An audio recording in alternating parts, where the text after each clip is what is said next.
of the king of Syria was a great man with his master and honorable, because by him Jehovah had given victory unto Syria. He was also a mighty man of valor, but he was a leper. I think that's all I need to read. Amen. When you go home, I understand that you're going through 21 days of fasting. You can read it and ask God to give you insight concerning the word. Amen. It said, but he was a leper. You know, many of us come from area where we were looked down upon. We come from places where people don't call us anything. They look at us and they spit in our faces. Physically, they might not do it, but spiritually, they do it. They call you by all kinds of names. They say all manner of things against you. But let me establish here, first of all, so that you can understand your true position that God has called you to. Many of us have forgotten that we are born again and we have a position in Christ Jesus. Yes. And the position that Christ has placed us in, there is no way we can lose it. Amen. Listen, God does not have a correction fluid in heaven. That when you leave from here and you mess up, you say something that is not in the word, that is sin. And God said, come on, I'm going to erase Tenet's name from the book of life. No, I'm going to. No, God does not work that way. The Bible says, he who the Son set free is free indeed. And let me let you know that you as a believer, no weapon of the enemy can harm you. It cannot hurt you. Because you have been set apart for the glory of God. Here is a man, the Bible recounts about a great man, a mighty man called Naaman. This man who has gone to war and have gained victories upon victories. This guy was popular to the extent that wherever he goes, people tremble, people want to speak to him, people want to identify themselves or align themselves with him because he was a great man. Envisage Naaman walking through the street of Syria, and every man will stand and straight and salute him because he was a general that brought victory to Syria. A general who have gone to war and have not tasted defeat. But there is one thing I like in the Bible. It says that God has caused him to be victorious. You see, folks, if God does not allow you to be prosperous, if God does not allow you to be victorious, and you go for your victory somewhere else, when you go for prosperity somewhere else, I tell you it is for a short time. But when God blesses you and open doors, no man can close. You need to understand that when God selects you, irrespective of what you are or who you are or what you have, where you come from, you are destined for glory. Somebody have been destined for glory. Amen. Your amen is not good, huh? Your amen has kwashiako. If you know what I'm saying, you will be excited. I see God opening doors for somebody. Amen. The Bible says that the Bible first of all described the glory that accompanied Naaman. It said he was a great guy. He had everything to his in his care. He had a beautiful wife. He had a girl who was a servant unto them. He had everything. Anything he could go to the king and say, I need this, and the king will provide it. But this guy has something that nobody could deal with. He will hide his skin, put on his armor, put on his clothes, cover everything. Like some of us, there are issues that we are dealing with. We cover it up every day. We come before people and pretend as if it is well. But keep up at night time. We go back home and lay down in our bed and we cry and cry. Oh God, why this thing is happening to me? I don't know who I'm talking to. I know there's somebody in here who is going through some situation, but you don't want people to know. But listen, God is watching you. He knows you better than you know yourself. We have to use some perfume or some fragrance to withhold on the scent. But yet still, he will stay honor out there as great men. Isn't that an irony? Some people walk by you and you see them looking good, speaking Spanish, and you said, I wish I could be like him. I wish I could be like her. But you don't know what they are going through. Somebody needs to understand that it's not everybody that you see you want to be like them. You don't know what burden they carry. You don't know what you see. The outer appearance is deceiving now. Deep down in the heart, there is something happening, and you don't understand it. And so, Naaman will come from work, and he will not be ashamed of the servant that was in the house. He will not be ashamed of his wife. The reason is because they dare not take his news out there, or else it will be punishable by death. So he will hide from other people. And you see, the sickness, leprosy, it is very, very terrible. It causes you to lose your fingers, to lose your toe. It even causes facial damage. You can even have hole in your nose, your lip. I don't know if any of you have been to the leper colony in Grand Cape County in Naaman fire, and his head will go into the fire. He don't feed it, and his skin will be roasting. That's how this guy was. That's how he was. But you see, leprosy is a type. In our modern day, we could classify it to something else. There is no leper amongst us here. But there are people who are deeply hurt. There are people who, despite of what they have, they go to bed and they cry. They don't want to tell that story to somebody so that it cannot reach the mind of death. But yesterday, the Bible says that even though Naaman won numerous battles, but he was a leper. Yes. And that's why I say this evening. I stopped by to let you know that God has come through me to tell you that he's about to deal with your partner. Let the people talk. Let them tell what they know about you.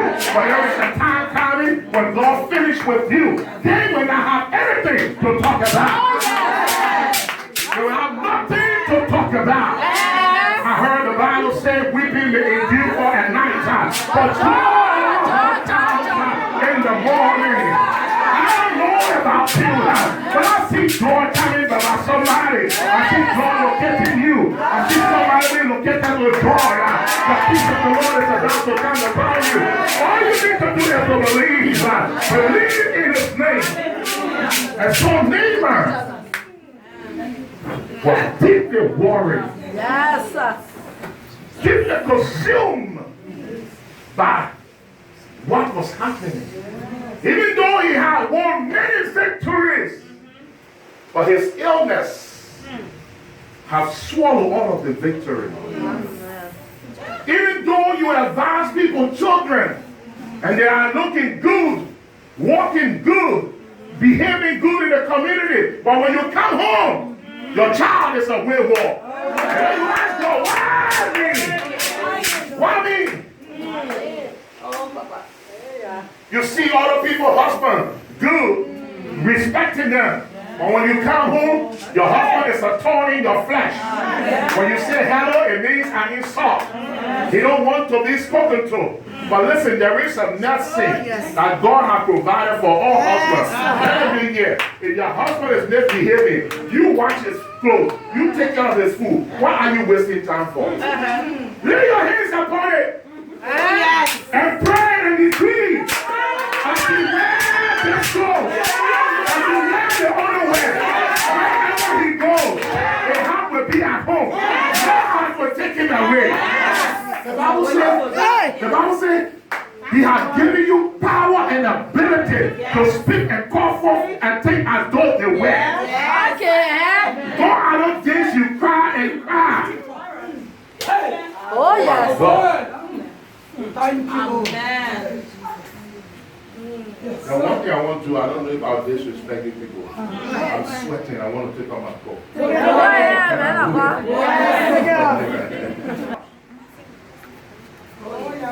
He was a man of position. He was a popular person. He had great prestige. But he had a problem. He had a problem. You know, sometimes your problem supersedes out of the good things that come. But many people, you see, I told the church, on Sunday, Wisdom Ministry, I ministered there and I told the people that say, whenever a problem comes, don't see it as a problem, see it as a stepping stone to your greatness. Yes. Thank you. Because to every problem there is a solution. There can be no solution if there is not a problem. Likewise, there can be no testimony without a test. Yes. So you see, when God gets ready to upgrade your lifestyle, when he gets ready to take you to another position, he must give you a test. No way. And so when that test comes, God only wants to call your attention to him to know that he is the one who has made way out of no way for your life. And so you will hold him in high esteem. But back to Naaman. So Naaman was caught in this predicament, in this difficult situation that he was confused, perplexed, not know what to do. And then all of a sudden, a little girl walked up to him. I said, sir, I know a man who can heal you.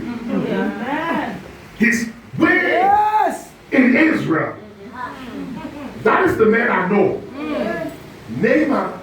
Now, there is something when I was studying this text a few years ago, I did not see that part. But a few months ago, I preached this text and the Lord drew my attention to the little girl. Some of you don't like trouble. But sometimes the Lord, when he brings trouble, he's setting you up to bring somebody to the kingdom. This girl was living with her family in a city that Naaman and his troop raided, destroyed, and took her as a prisoner. She became a destitute, no power, no man. And Naaman brought her forcibly, against her will, into his home to serve him. She would have poisoned him. But she knew God. This is why it is important to implant or place in our children the word of God. Because you will not be there tomorrow. That little girl, in her trouble, God brought her all the way from her home. Just because of Naaman. There are some trouble God will place you in. So that he can connect you with somebody that needs him.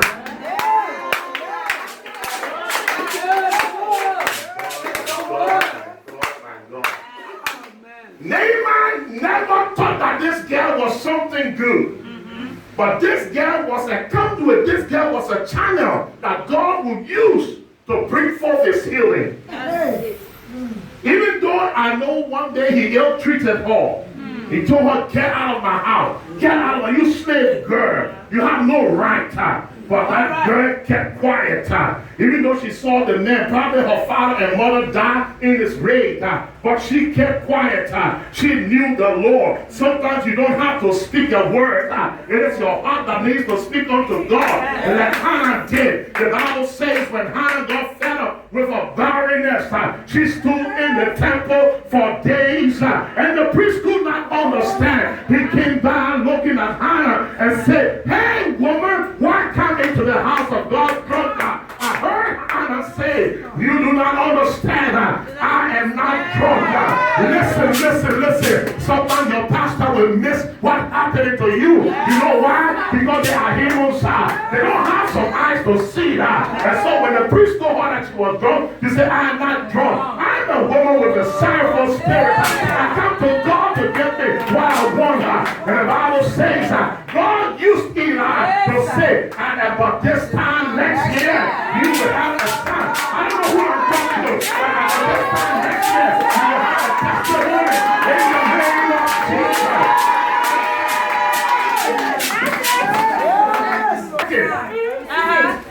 Today is the 21st of February. Today is Wednesday. And about this time next year, your life will not be the same. God will set you up by the gift of miracle. He's going to give you something that you have never wanted, you have dreamed about. He's going to do it in the name of Jesus.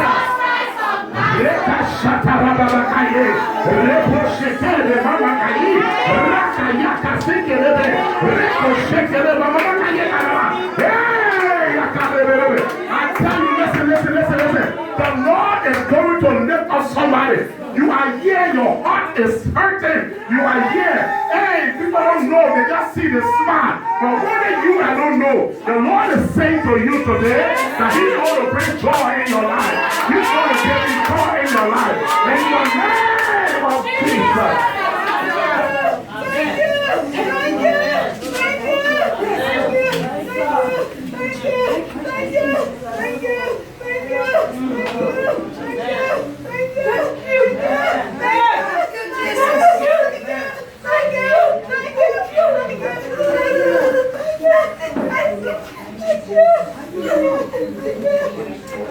You see, church, it doesn't matter where you come from. It doesn't matter what your need is. It doesn't matter how they call you when you were small. I'm saying to you, the Lord is about to change your story. The Lord is about to give you a new name. A name that is highly exalted and highly favored. The Lord is about to touch your life. I am a witness. When the Lord gets ready to turn your captivity, it will be like a dream. They will ask you, how did you get over? Listen. Let the haters continue to hate. Let those that don't love you continue to hate you. Because God is about to exalt you to the place of greatness. Hey, Yakaseke. Listen, even though she was taken as a slave, but God knew her to be precious. Oh, yes, In the eyes of men, you may be little, but in God's eyes, you are wonderful. I said, in the eyes of men, you may not be the kind of person men want you to be, but in the eyes of God, He said you are special. Amen. And so Naaman heard what the girl said, and Naaman inquired his king. He went to his king and said, there is a little girl who stayed with me. And said, there is a prophet in Israel that can heal me. And the king said, I will give you a letter. The king wrote a letter to the king, leading out the prophet.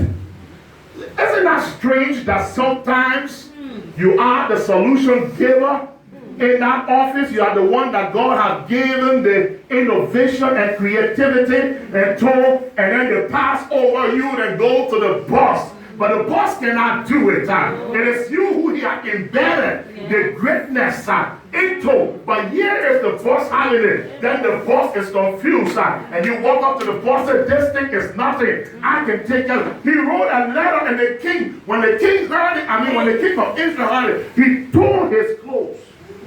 Said, this king would not want to bring war. Because their nation, Syria, was a mighty nation.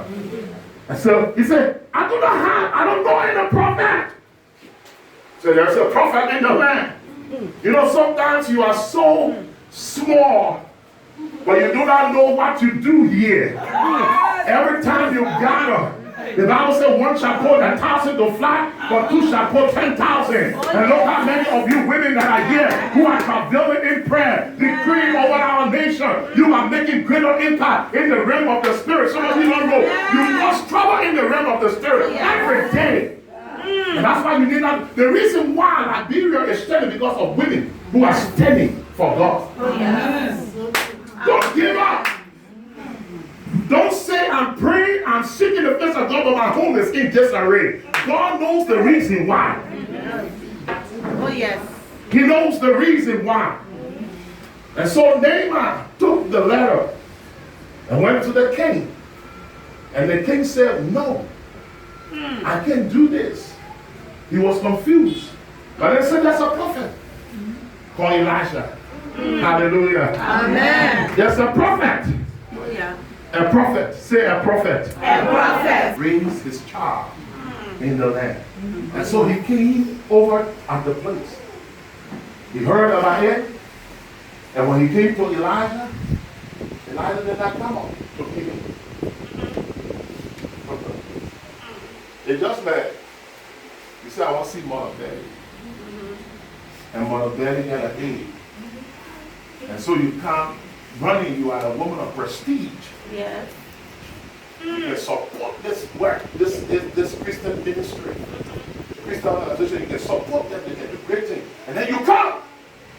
Mother Betty can't come outside to meet you, but send an aide.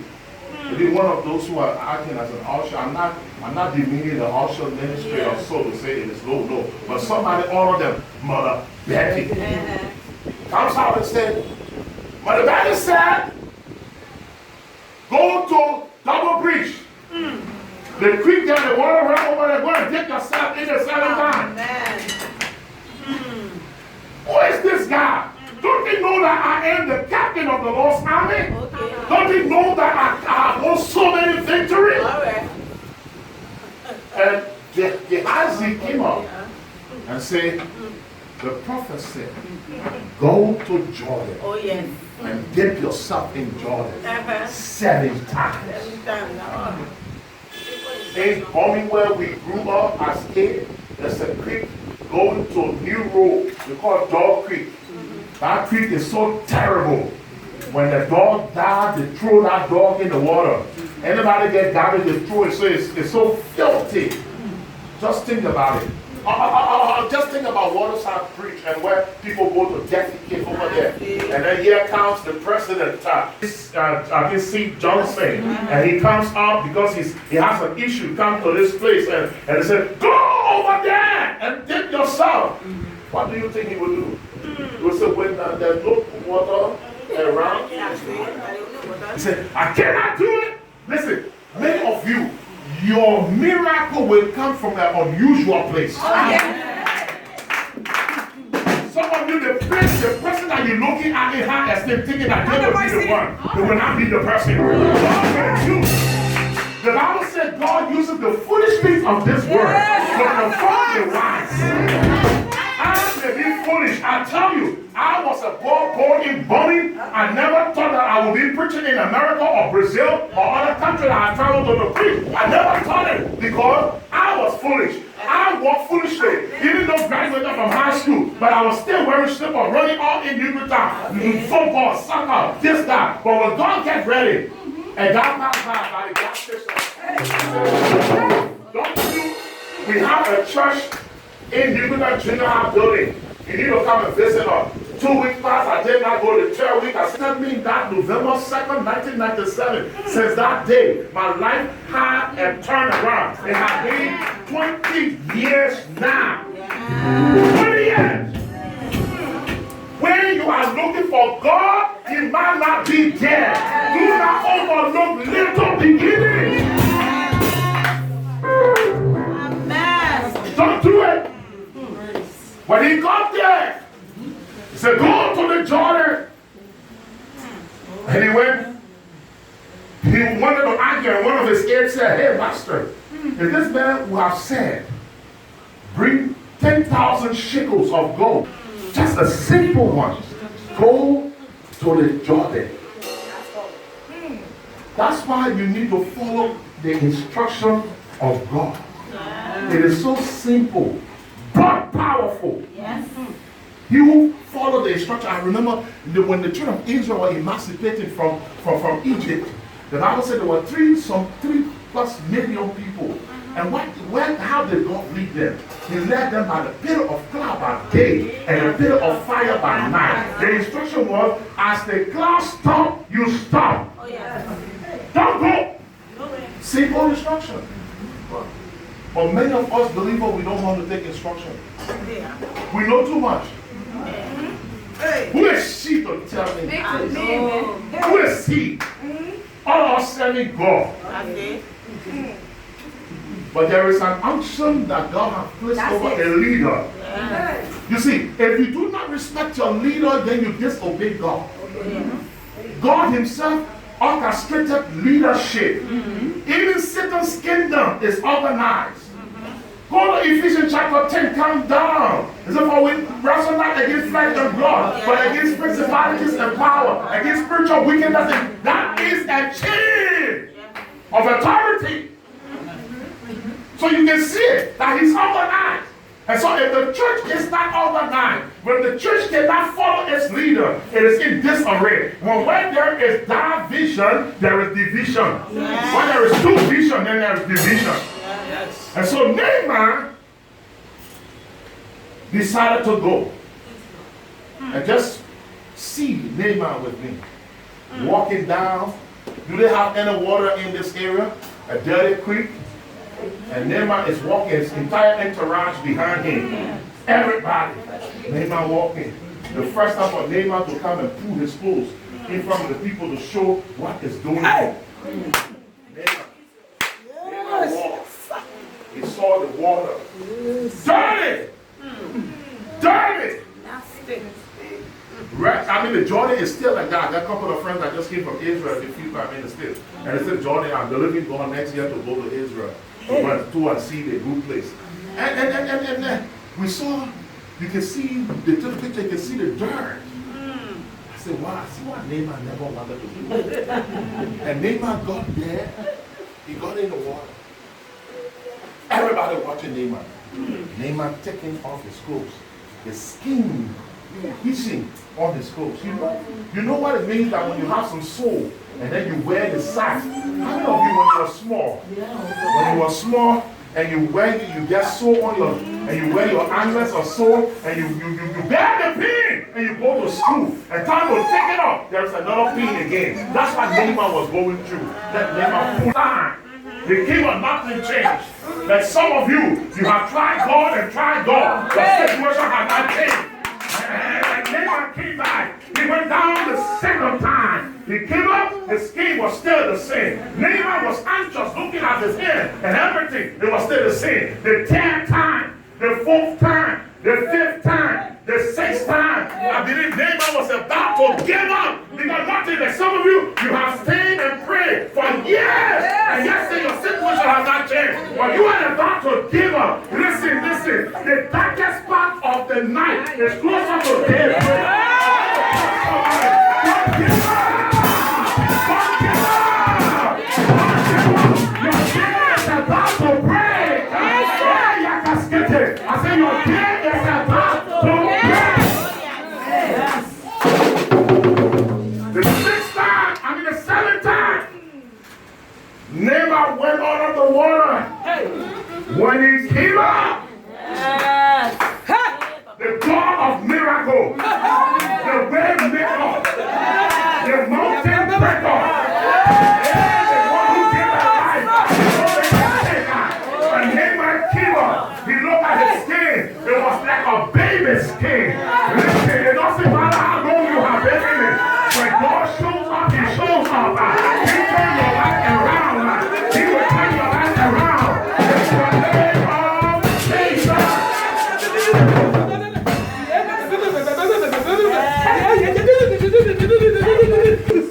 Naaman saw it. Everything had changed. Then the skin. And he said, listen, I'm going to give this to the church. I'm going to give this to the man of God. And you see, freely you gave. Freely you shall receive. This is what is causing my heart to bleed in our churches today in the world. People are coercing. People are leading our people astray and making them to make some money. Listen, If you start to use the bottle and say, just bring $500 US, you will see people running. Yes. You cannot sell the blessing of God. No way. When you start to sell the blessing of God, you nullify the work of Christ on the cross. Yes. When Jesus died and said, it is finished, it is finished. He paid for it, both in the past, in the present, and in the future. He paid for it all. Yes. Okay.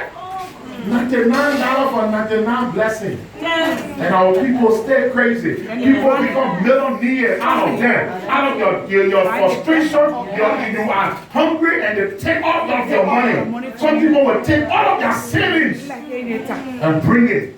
And they cry nothing. Because God does not ration his blessing. God is not a merchant. He don't sell his blessing. Speak to someone here. God bless you freely. It's about time that you stop. Stop it. I don't know you, but stop. They're taking your money. Hey.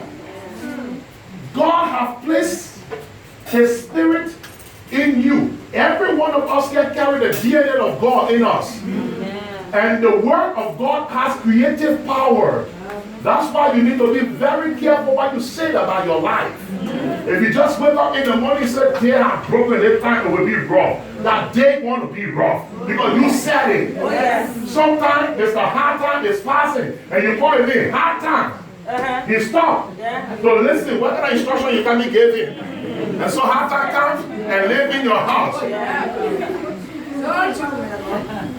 Every time you see your husband get naked, he's just running around every little step. He will start running around. But if you see your husband say, "This is my charming husband. God has given me him. He's my king."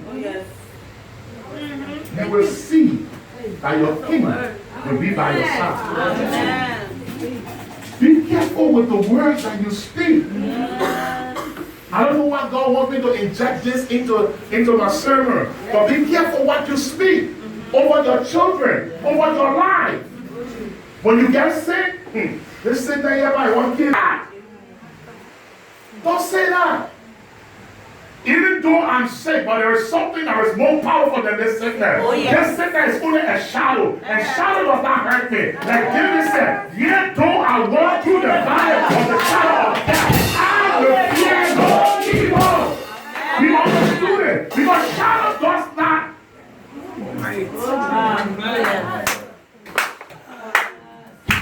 Shadow don't hurt. Okay, someone. Shadow don't hurt. You see, my sister, what you are going through is temporal. Amen. It is just temporal. It has an expiration date on it. Hey. It will soon expire. But you need not to give up. Because sometimes God is testing you. Like he did to Job. The devil never knew Job. It was God who was making books of Job. When the devil shows up among the saints of God, he said, "Hey, what are you doing here? Have you considered my servant Job?" You see, when